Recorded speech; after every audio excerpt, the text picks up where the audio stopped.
സദ്യ ഉണ്ണാനിരിക്കുന്നവൻ്റെ മുന്നിലിട്ടിരിക്കുന്ന ഇല പോലെയാണ് പാഠപുസ്തകങ്ങൾ. ചോറും കറികളും മറ്റ് വിഭവങ്ങളും വിളമ്പുവാൻ മാത്രമുള്ള മീഡിയം മാത്രമാണ് ഈ ഇലയാകുന്ന പാഠപുസ്തകങ്ങളെന്ന കാര്യം നാം മറക്കണ്ട. എന്നാൽ അറിവിൻ്റെയും വൈഭവത്തിൻ്റെയും പ്രധാന പൂന്തോട്ടത്തിലേക്ക് പ്രവേശിക്കുവാനുള്ള വാതിലുകളാണ് പാഠപുസ്തകങ്ങൾ തുറന്നിടുന്നത്. ഈ ഇലയാകുന്ന പാഠപുസ്തകത്തിന് പുറത്ത് മറ്റൊന്നും വിളമ്പരുതേ,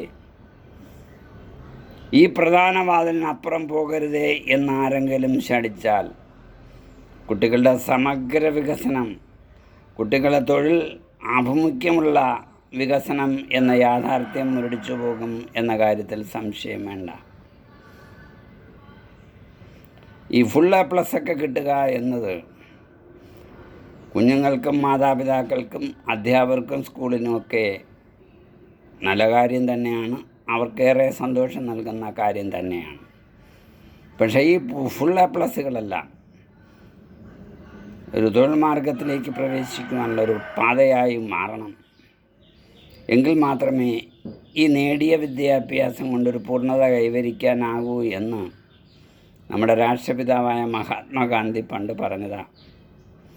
അത് ഓർമ്മിച്ചുകൊണ്ട് നമ്മൾ ഓരോ വിഷയങ്ങളിലേക്ക് കടക്കുകയും തൊഴിൽ മേഖലയിലേക്ക് പ്രവേശിക്കുവാനുള്ള ഒരു ഇന്ധനമായി ഈ ഫുൾ A+ ഒക്കെ മാറിയേ മതിയാകും.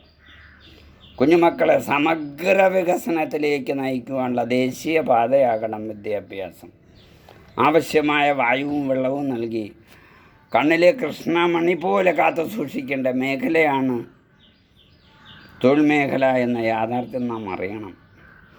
ഒരു കാര്യം സത്യമാണ്, ഞാൻ പലപ്പോഴും പറയാനുള്ളതുമാണ്.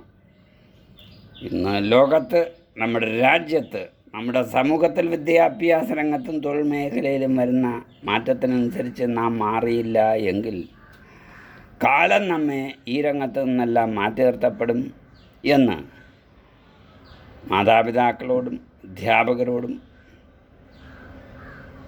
കുഞ്ഞുമക്കളോടും യുവതിവാക്കളോടും ഒരിക്കൽ കൂടി ഓർമ്മിപ്പിച്ചുകൊണ്ട് നിർത്തുന്നു. നന്ദി, നമസ്കാരം.